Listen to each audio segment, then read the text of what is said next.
జగన్మోహన్ రెడ్డి అధికారంలోకి వచ్చిన తర్వాత 2019 నుండి ఈ 2024 వరకు ధరలే ధరలు, బాధుడే బాధుడు.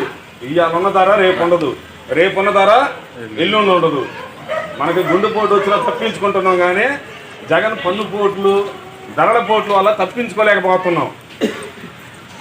ఈ ధరలు ఎలా ఉన్నాయంటే, సహజంగా మనం కట్టాల్సిన పన్నులు 40% నుండి 100% వరకు పెంచిండు. ఇంటికి పన్ను, చెత్తకు పన్ను, డ్రైనేజ్ పన్ను, ఖాళీ స్థలాలకు పన్ను, ఎరువుల ధరలు, ఈ నిత్యావసర వస్తువుల ధరలు, ప్రతిదీ రేటే. వాహనాలకు పన్ను, పెట్రోల్ ధరలు, డీజిల్ ధరలు, ఇసుక ధరలు, సిమెంట్ ధరలు.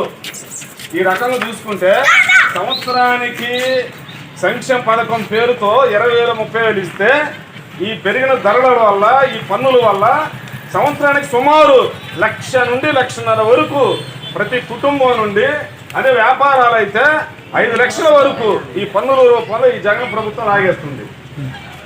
ఈ ధరల నుండి మనం విముక్తి పొందాలంటే ఈ జగన్ ప్రభుత్వాన్ని గద్దె దింపాలి. చంద్రబాబు నాయుడు గారు ఉన్న టైంలో ధరలు పెరగలేదు. ఆర్థిక నిర్వహణ విధానం చాలా స్థిమితంగా ఉంది. మనం కంప్లీట్గా ఈ ధరలు, ఈ పోర్టు నుండి బయటపడాలంటే రానున్న ఎన్నికల్లో తెలుగుదేశం పార్టీ బలపరిచిన జోలకండి బ్రహ్మారెడ్డి గారికి, ఎంపీ అభ్యర్థి శ్రీకృష్ణదేవరాయల వారికి ఓటేయండి.